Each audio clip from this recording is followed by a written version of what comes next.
big story right now. Former Sri Lanka Prime Minister Mahinda Rajapaksa and his family have run for their life just a day after Mahinda Rajapaksa stepped down as Prime Minister. They have reportedly taken shelter at a Navy base in Trincomalee, according to sources.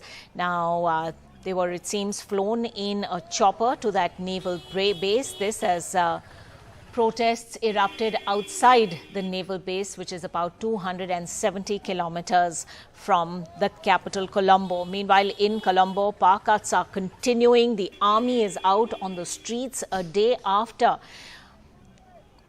massive violence led to fires both at the Rajapaksa residence and other properties of ruling party members were also attacked. Shrija joining us with the latest on that. Shrija, what more are we hearing about the flight of Mahinda Rajapaksa and his family from Colombo now to a naval base in Trincomalee?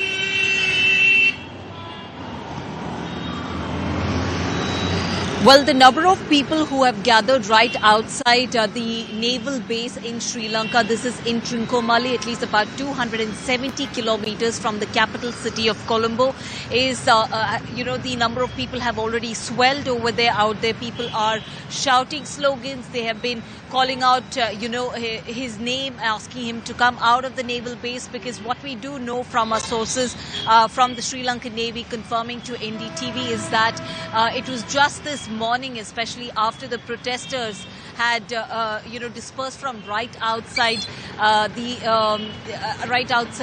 official residence of Mahinda Rajapaksa. Right after that, we understand the military, the army would ensure that the safety, they are brought to safety, the family members of Mahinda Rajapaksa. From there, they were flown to especially the Trincomalee naval base, but right now we understand they are taking shelter at this particular Trincomalee naval base. And yes, of course, they have, they've ensured his safety in this particular naval base. But however, the people have gathered right outside. They are shouting slogans. Of course, they are pelting stones on the compound wall. Now, that is something that we are witnessing at the moment.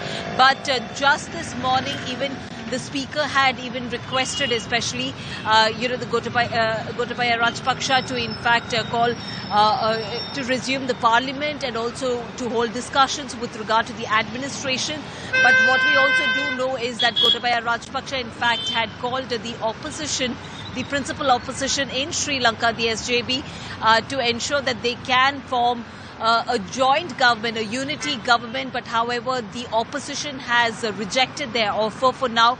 So the question here lies is, especially on one hand, you have Sri Lanka that is plunged into deep economic crisis. On the other hand, we are looking at where the administration has gone completely for a toss.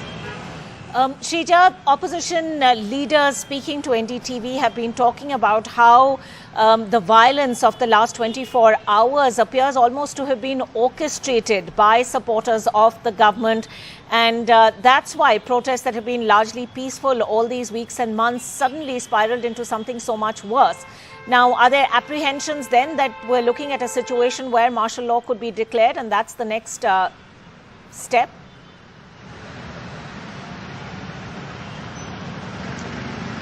Well, the latest news that we are picking up is that the CID has ordered an inquiry, an investigation to find out this entire, the protests, especially the clash between the anti-government protesters and also the pro-government protesters. Now, what really transpired just yesterday was that, minutes before, especially Mahinda Rajapaksa, he had stepped down as the Prime Minister of Sri Lanka. We understand that a huge group of, people, that is the pro-government supporters of Gotabaya Rajapaksa and Mahinda Rajapaksa, had met the former Prime Minister. Now, after that particular meeting is what we understand, that these pro-government protesters had walked into Gota, a village that was very recently created, especially by the anti-government protesters, and they started attacking them with clubs and sticks.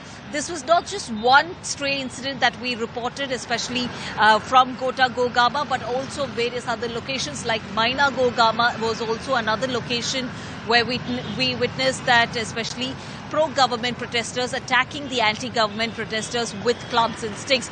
Now, right after that, we understand the entire issue spiraled, and after which especially the anti-government protesters went berserk. We saw many of the buses were brought down. They were burnt completely to ashes, and then after that we also saw several luxury end cars were also burnt, and more importantly, they went after especially the politicians, the MPs, ministers, government local members, and as well as several of the politicians of the ruling party, the coalition party, especially the anti-government protesters went after them, and we understand at least over 35 to 40 buildings have completely, especially either destroyed or even brought down by fire. Now, this is what we witnessed late last night, but even as we speak, things have not simmered down. Protests are taking place. Now, the demand of the people is that Mahinda Rajapaksa could have stepped down. He's already stepped down, but